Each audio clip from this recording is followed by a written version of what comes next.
салом тамошобинони азиз, хулосаи хабарҳои муҳими душанбе 26 июли тоҷикистонро аз пойгоҳи хабарии бомдод бароятон пешкаш мекунем. шурӯъ мекунем аз як нигоҳи кӯтоҳ ба сархати хабари муҳими рӯз. дар ин барнома ҷиҳанҳои президент вазири тандурустиро латуқуб карданд. боздошти 4 нафар дар рашт барои видеои консерт дар масҷид. омон дар тарабхонаи помир дар москва чӣ меҷуст? дар душанбе 3 нафар як наврасро то мурдан латуқуб карданд. 87 нафар дар як рӯз. коронавирус дар тоҷикистон рӯз то рӯз суръату вусъат мегирад. амрико ба тоҷикистон 1.5 миллион вояи ваксинаи модерна тӯҳфа кард. муҳандиси заминсоз дар фархор ба заминфурӯшӣ айбдор мешавад. сомон маҳмадбеков аз медали олимпӣ маҳрум шуд. боздошти 55 муҳоҷири тоҷику узбек ва қирғиз дар красноярск. масъулони парки хаём аз нобиноён узр пурсиданд. 2 садамаи марговар дар дарвозу панҷакен. ҳалокати кӯдаки меҳмон аз ишкошим. ғоратгарӣ дар автовокзали душанбе ва дуздии компютеру 21 телефон аз бозори ҳоҷи шариф. сабоҳат аз 16 июн дар хӯроғ гум шудааст. кӯмак кунед. ва акнун тафсилоти хабарҳо. бино ба иттилои дарёфтии радиои озодӣ, 3 хоҳарзодаи эмомалӣ раҳмон, президенти тоҷикистон, шоми 20 июл пас аз марги модарашон қурбонбӣ раҳмонова пизишкони баландпоя аз ҷумла вазири тандурустии кишвар ҷамолиддин абдуллозодаро латуқуб карданд. ҷамолиддин абдуллозода рӯзи 26 июл дар нишасти хабарии ин вазорат иштирок надошт. манобеи озодӣ инро ба латуқуб шудани вазир рабт медиҳанд. манобеи радиои озодӣ гуфтанд ки ҷамолиддин абдуллозода вазири тандурустии тоҷикистон ва холмуҳаммад раимзода мудири маркази тиббии назди дастгоҳи иҷроии президент дар натиҷаи латуқуб аз ҷониби хоҳарзодаи президент сахт маҷрӯҳ шуданд. мақомот расман ҳодисаро шарҳ намедиҳанд, вале манобеи радиои озодӣ дар вазорати тандурустӣ ва вазорати корҳои дохилии тоҷикистон бе зикри ном ин хабарро тасдиқ карданд. қурбонбӣ раҳмонова хоҳари хурдии президенти тоҷикистон шоми 20 июл дар беморхонаи ҳукуматӣ дар маҳаллаи шаҳраки тиббии медгарадок фавтид. тибқи иттилои дарёфтӣ барои табобати ӯ аз олмону русия ва ӯзбекистон пизишкон ҷалб шуда буданд. ҳамсӯҳбатони радиои озодӣ гуфтанд 2 соат пеш аз марг пизишки хориҷие шеваи табобати хоҳари президентро нодуруст номида супориш додааст ки то тарзи муолиҷаро дигар кунанд. нодуруст номидани тарзи табобати хоҳари президент хашми наздиконашро овардааст. пас аз эълони марги модар, фахриддин, фаррух ва зиёдалӣ сафарово ба пизишкон ҳамла карданд. файзиддин писари дигараш дахолат накардааст. ҳама духтуронро заданд.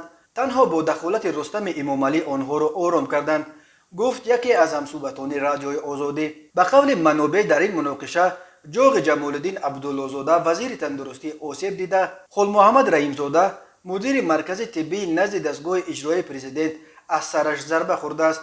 осеби пизишкони дигарро сабук арзёбӣ карданд.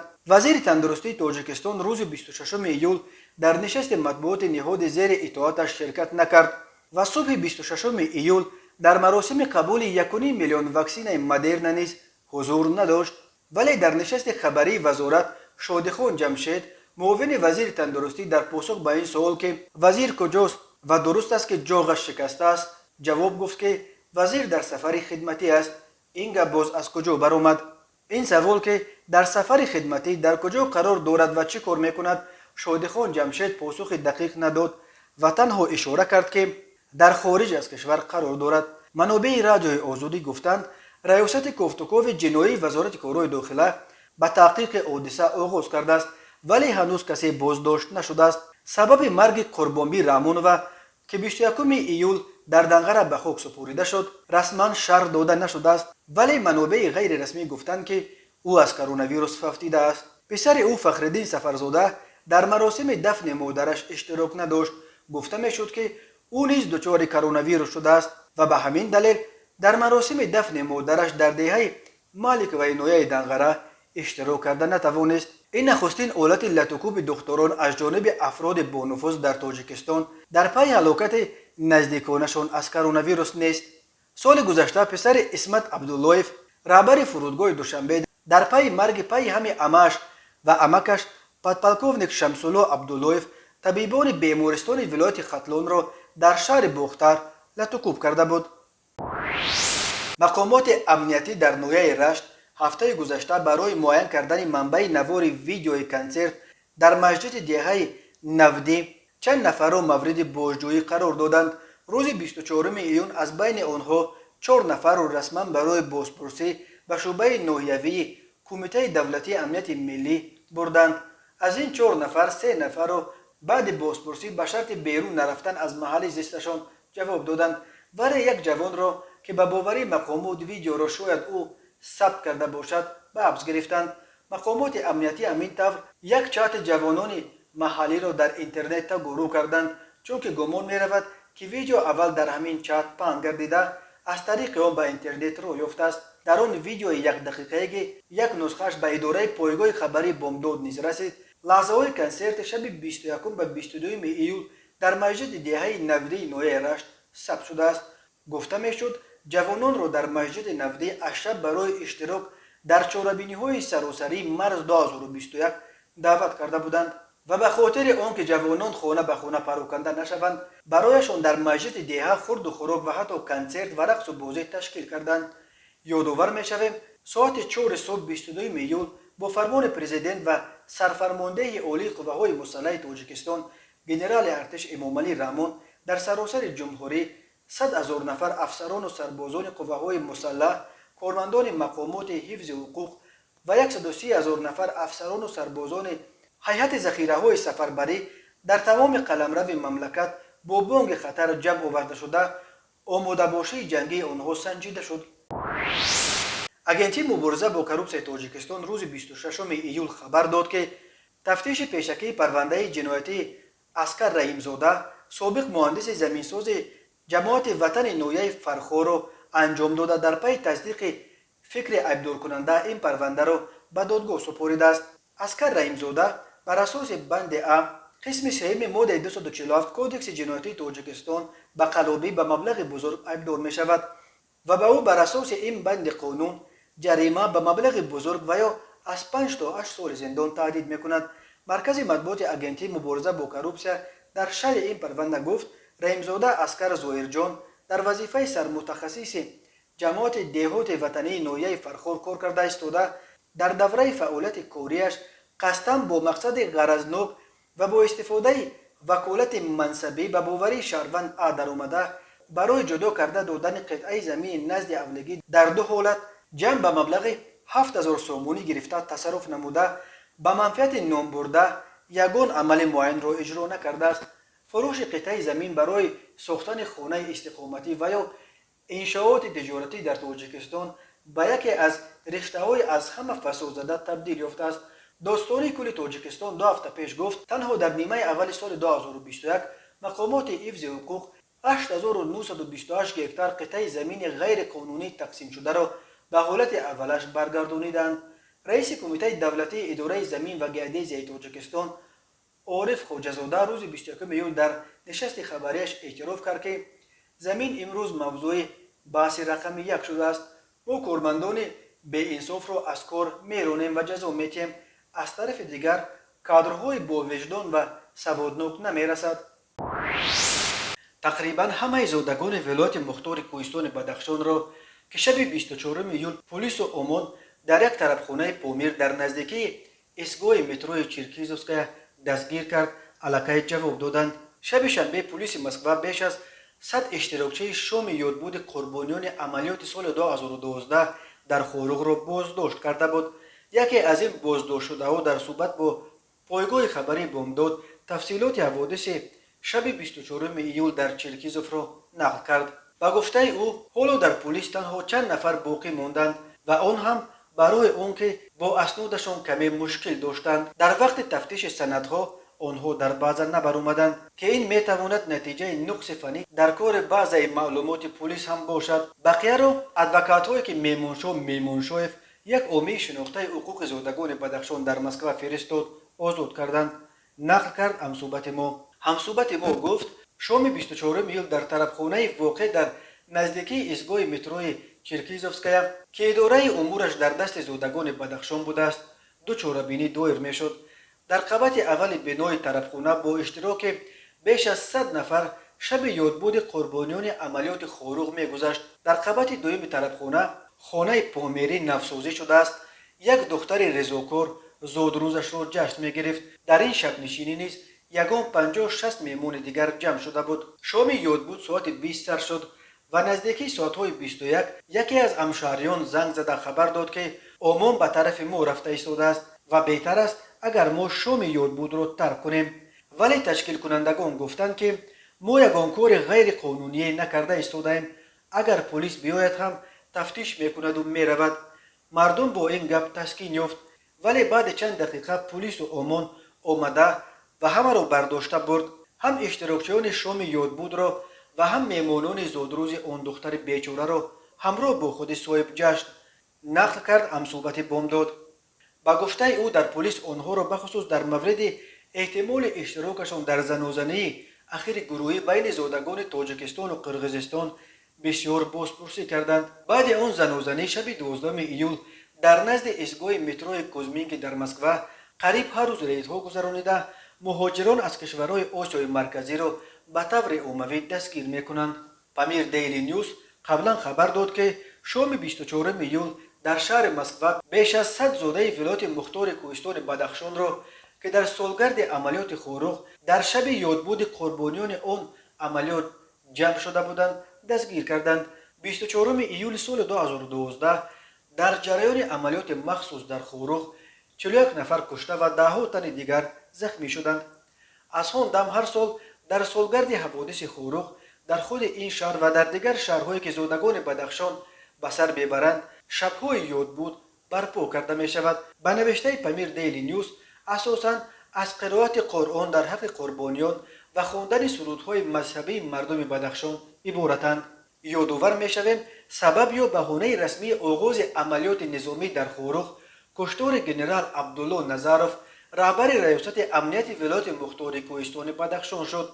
گنرال نظروف را شام 21 ایول سال 2012 در نوادک دهه در 2 کیلومتری خاروق از ماشین فراورده با ضرب کارد کشتند. مقامات بلافاصله در این کشتار طالب ایومبکوف یکی از فرمانده سابق مخالفین در بدخشان را عیبدار کردند. عبدالخلیل خالقزاده رهبر بیمارستان ابن سینا شهر دوشنبه در فیسبوک خبر داد که در پسمنظر بیداده ویروس در کشور یک نوید خوش رسید که به زودی تعداد زیادی واکسن وارد خواهد شد. غیر از واکسن استرازینیکا قرار است 4 میلیون وایه واکسن مدرنا نیز در هفته آینده به کشور وارد شود. عبدالخلیل خالقزاده درباره منبع این 4 میلیون واکسن معلومات از این بیشتر نداده است، ولی بنا به اطلاع او همچنین تعداد چشمنس واکسن سینوواک چین و سپوتنیک روسیه در راهند. عبدالخلیل خالقزاده قطعاً از ضرورت واکسن ضد کرونا ویروس گرفتن مردم پشتیبانی میکند و پیوسته از همه دعوت میکند که برابر دست دادن امکانیت حتما واکسن بگیرند. خبر روزهای نزدیک به تاجیکستان وارد کردن 4 میلیون واکسن مدرنا در حالی است که مشاور پرزیدنت امریکا در مسائل امنیت داخلی الیزابت شروت روز 15 ایول در تاشکند گفت امریکا آماده است برای برنامه کوواکس نیم میلیارد واکسن ضد کرونا ویروس جدا کند. خانم الیزابت شروت که روز 15 ایول در تاشکند صحبت میکرد گفت این واکسن ها از جمله به کشورهای آسیای مرکزی ارسال خواهند شد.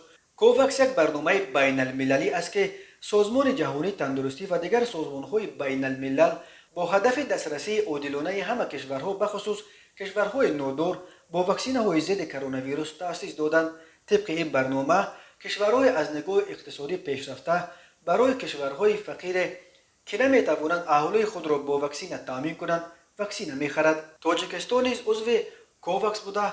ماه مارس در چارچوب این برنامه 192,000 وایه واکسن استرازینیکا دسترس کرده و ماه آگوست باید باز همین مقدار دیگر بگیرد. خطای نیز ماه ایون در چارچوب برنامه کوواکس به تاجیکستان به طور رایگان 300,000 وایه واکسن کروناواک داد. طبق نقشه ملی که حکومت تاجیکستان قبول کرده است در این کشور باید همه تقریبا 6 میلیون اهالی از سن 18 بالا باید از کرونا ویروس واکسن بگیرند.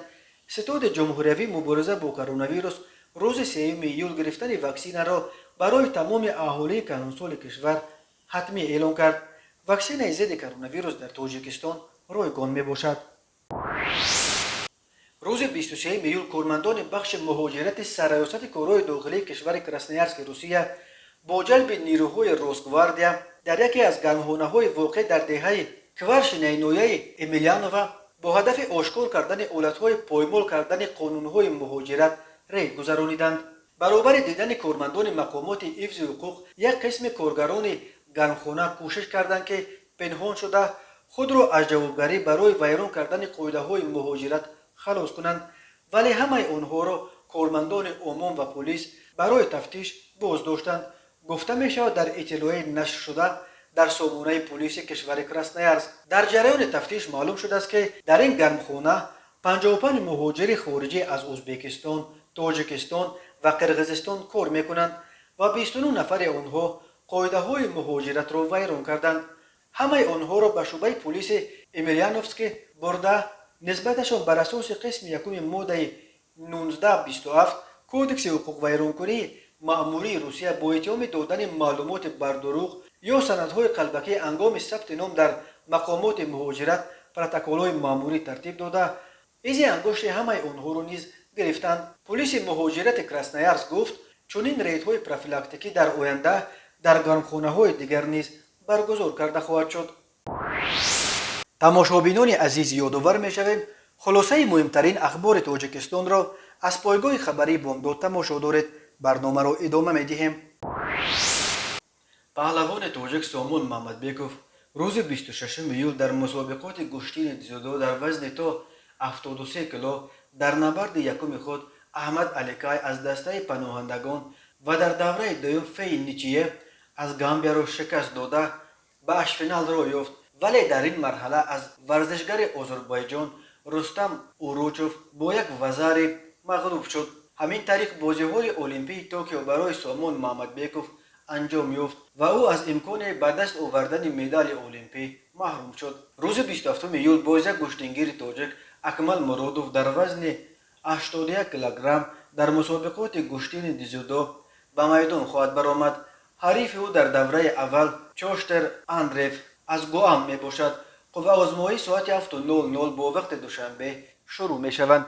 سپس 28 ایول کامرانشاه استوپریان در وزن 90 کیلو و 31 ایول تیمور رئیموف در وزن 100 کیلوگرم گشتین می گیرند. بنا به اطلاع نظرالله لطیف شورای ورزشی رادیوی آزادی، رقیب اکمل مرادوف در وزن تا 81 کیلو در دوره اول چاشتر اندریو از گوام می باشد. در رده‌بندی جهانی اکمل در زینه 53 و چاشتر در زینه 145 قرار دارد. تعداد ورزشگران در این وزن 35 نفر را تشکیل می‌دهد. کامرانشاه استوپریان در وزن تا 90 کیلو از دوره دوم به رقابت شروع می‌کند. اولین رقیب او اکسل کلرگت از فرانسه است که در فهرست جهانی نسبت به کامرانشاه 5 زینه بالاتر در مقام 17 جای گرفته است. در این وزن 33 گشتنگیر برای مدال‌های المپیک مبارزه می‌برند. تیمور رئیموف در وزن بیش از 100 کیلو در دور اول با اندی گرانده از کوبا قوه آزمایی خواهد کرد. اندی در فهرست جهانی نسبت به تیمور 3 زینه پایان است. در این وزن 22 نفر ثبت نام شدند. روز 25 ایول مشزن تاجیک بهادر عثمانوف در نبرد اولینش بر رقیب خود لیانل نونزه از دمینیکان غالب آمد و این نوبت با النور عبدالرحیموف مشزن قزاق‌تبار عضو دسته المپیک ازبکستان وارد رقابت خواهد شد. شهرداری دوشنبه رستم امامعلی برای آن ورزشگران تاجیکی که در بازی‌های 32 تابستانه المپیک در توکیو صاحب عنوان قهرمان المپیک میشوند خانه 4 اجرگی وعده داده است. همین طور طبق وعده شهرداری برای آنهایی که به خزینه تیم المپیک تاجیکستان مدال نقره میارند در پایتخت خانه 3 اتاقه جدا میکند و برای آنهایی که مدال برنجی به دست میارند خانه 2 اجرگی توفه خواهد کرد. همچنین از فاند پرزیدنت تاجیکستان برای ورزشگرانی که در المپیاد صاحب مدال طلا میشوند 300,000 سومانی، برای مدال نقره 250,000 سومانی و برای مدال برنجی 200,000 سومانی جایزه جدا کرده می شود. صبح 26 ایول به تاجیکستان 1.5 میلیون وایه واکسن مدرنا وارد کرده شد. سفارت امریکا در دوشنبه گفت این 1.5 میلیون وایه واکسن تحفه امریکا به مردم تاجیکستان است. صبح امروز ایالات متحده به مردم تاجیکستان 1.5 میلیون ویای واکسن مدرنا اهدا کرد. واکسن مدرنا که از آن در ایالات متحده استفاده میکنند به نجات جان انسانها و خاتمه دادن به تعدید جهانی کووید 19 کمک میکند. توسط برنامه کوواکس ایالات متحده به تاجیکستان تقریبا 1,700,000 ویای واکسن را رایگان داده است. از ماه مارس سال 2020 ایالات متحده آمریکا برای مبارزه با کووید 19 به تاجیکستان نزدیک 9 میلیون دلار کمک رسانیده است. یک جایه برای خاتمه دادن پاندمیه تلاش خواهیم کرد، گفته می شود در اطلاعیه سفارت آمریکا. وزارت تندرستی تاجیکستان گفت حکومت تاجیکستان هنوز در اول سال جاری توسط وزارت کارهای خارجی و دیگر پلتفرم‌های موجوده به حکومت ایالات متحده آمریکا توسط سفارت ایالات متحده آمریکا در دوشنبه جهت کمک در فراگیری اهالی با واکسیناسیون مراجعت نموده بود. وزارت گفت واکسین‌های رسیده برای واکسینه کردن 750,000 ساکن تاجیکستان کفایت میکند و در نظر است که وایه‌های قبول شده به ولایت‌ها و شهر و ناحیه‌های مملکت طبق نقشه‌بندی دسترس گردیده پس از انتقال معرکه واکسیناسیون آغاز می‌شود. وزارت گفت در مراسم قبول وایه‌های واکسن مذکور در فرودگاه بین المللی دوشنبه معاون سروزیر جمهوری تاجیکستان مطلوب خان ستاریان، معاون وزیر تندرستی و حفظ اجتماعی اهالی جمهوری تاجیکستان غفور محسن زاده، نماینده خزینه کودکان سازمان ملل متحد یونیسف در تاجیکستان اوساما مکاوی، نمایندگان سفارت ایالات متحده آمریکا در تاجیکستان و دیگر شخصان رسمی اشتراک نمودند. یونیسف صندوق کودکان سازمان ملل که مسئولیت رسانیدن واکسن‌ها به تاجیکستان را به عهده آن واگذار شده است در توییتر خبر داد که امریکا برای کشورهای دنیا در عموم 80 میلیون وایه واکسن کمک میکند و با دریافت 1.5 میلیون وایه واکسن مدرن تاجیکستان نخستین کشوری شد که از این کمک‌های امریکا بهره‌ور شد. وزارت تندرستی و حفظ اجتماعی اهالی به نقشه گرفته است که در اساس امکانات موجوده 62.4% و یا 5.8 میلیون اهالی از 18 ساله بالای کشور را با واکسیناسیون فرا گیرد. ستاد جمهوریوی مبارزه با کرونا ویروس روز 3 ایول گرفتن واکسن را برای تمام اهالی کلانسال کشور حتمی اعلام کرد. واکسن ضد کرونا ویروس در تاجیکستان رایگان می باشد. سیاوش الیاسوف، یک جوان نابینای تاجیک، شام 25 ایول در فیسبوک خبر داد که مسئولان پارک خیام شهر دوشنبه به شکایت او و همراهانش جدی رسیدگی کردند و برای نافهمی یک روز قبل پیش آمده عذرخواهی کردند.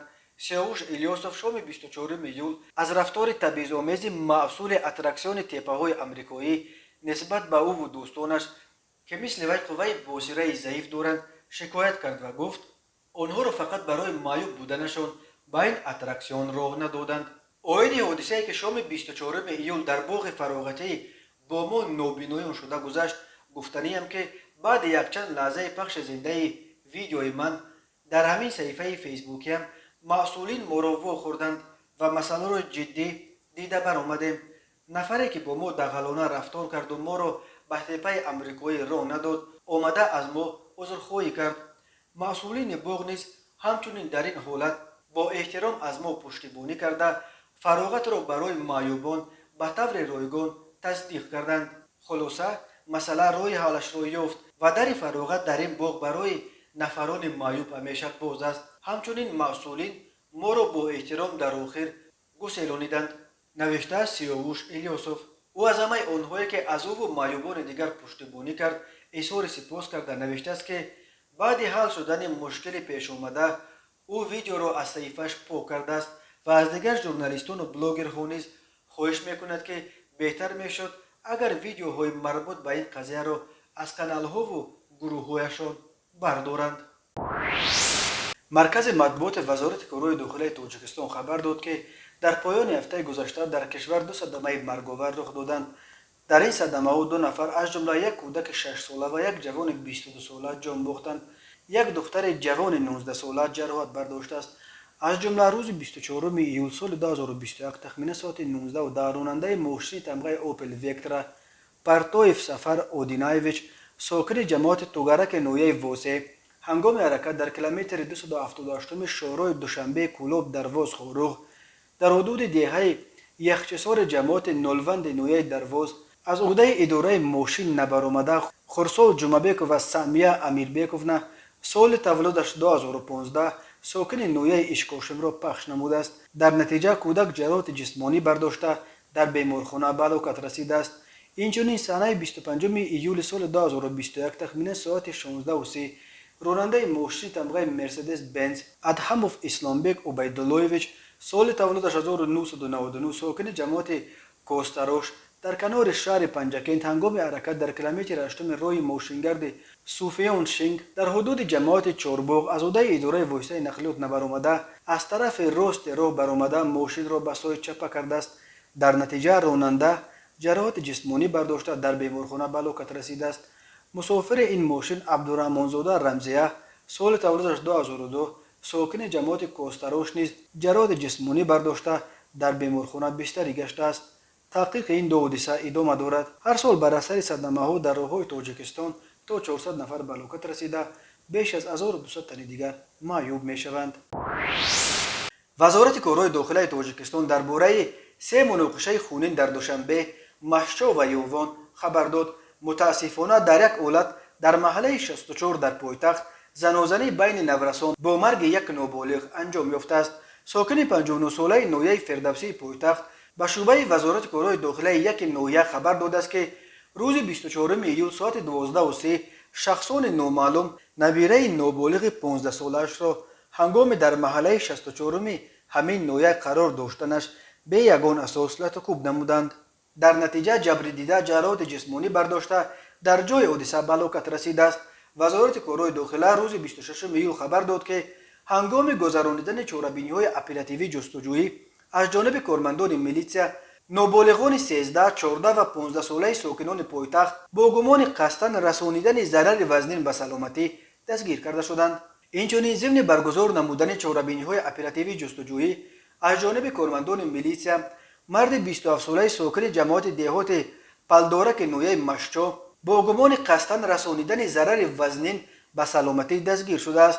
مرکز مطبوعات وزارت کارهای داخلی گفت این جوان روز 23 ایول تخمینه ساعت 19:00 در حدود زمین‌های خواجگی دیقانی مهر واقع در شهرک بوستان نویه مشچا با جوان 25 ساله ساکن شهرک بوستان جنگ و جنجال نموده با پنجشاخه یک مرتبه به قفس سینه جبری دیده زده است. موافق خلاصه تشخیص سودی و طبی جراحت برداشته جبری دیده ضرر وزنین به سلامتی منسوب می باشد. نسبت گمان برشونده بر اساس ماده 110 قسم 1 کودکس جنایتی جمهوری تاجیکستان پرونده جنایتی آغاز کرده شده تفتیشات ادامه دارد. به او از 5 تا 8 سال زندان تهدید می کند. بنا به خبر دیگر وزارت کارهای داخلی روز 23 ایول تخمین ساعت 17:00 نابالغ 16 و 17 ساله ساکن شهرک یووان و دیگران در حدود شهرک از روی مصلحت پیشکی با مرد 33 ساله ساکن امین نویه جنگ و جنجال نموده او را لطکوب نمودند. سپس یکی از نابالغان با کورد در جیبش داشته یک مرتبه به پشت جبری دیده زده است. در نتیجه نامبرده جراحت جسمانی برداشته در بیمارخانه بستری گردیده است.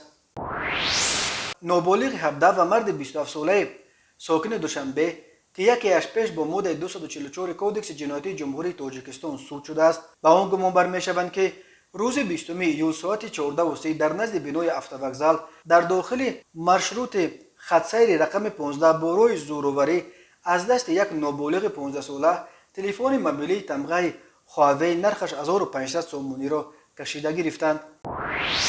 جوان 19 ساله ساکن جماعت عینی نویه خراسان با آن گمان بر می‌شود که سانه 15 و 16 ایول با روی پنهانی وارد دکان فروش تلفن‌های موبیلی یک ساکن 31 ساله باختر در بازار حاج شریف شده از آنجا 16 عدد تلفن‌های گوناگون تمغه، 3 عدد باتری تلفن موبیلی و دیگر قسم‌های احتیاطی تلفن‌های موبیلی را دزدیده از جای حادثه غیب زدند.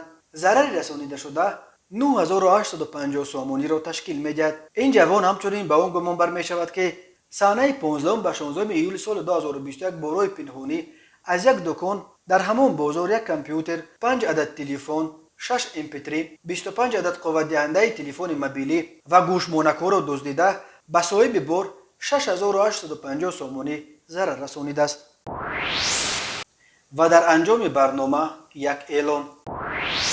بازار و سبوات اختیاروونا صحنه تولدش 25 سپتامبر سال 2000 زاده نویه شهر توس ولایت ختلان دانشجوی سال یکم دانشگاه دولتی خوروغ سبات 16 ایون از خانه اجارهش برآمده دیگر برنگشته است. اینک 40 روز باز از صباحت یگان درک نیست. مادر دختر در خوروغ قرار دارد و از همه التجا میکند که برای یافتن جگربندش دست یاری خود را دریغ ندارند. از همه آنهایی که درباره در کجا بودن بازار و صبوت و سرنوشت او معلومات دارند خواهش میکنیم که با مادر او به این رقم ها تماس بگیرید: 93 631 25 93 592 73 35 111 18 41 77.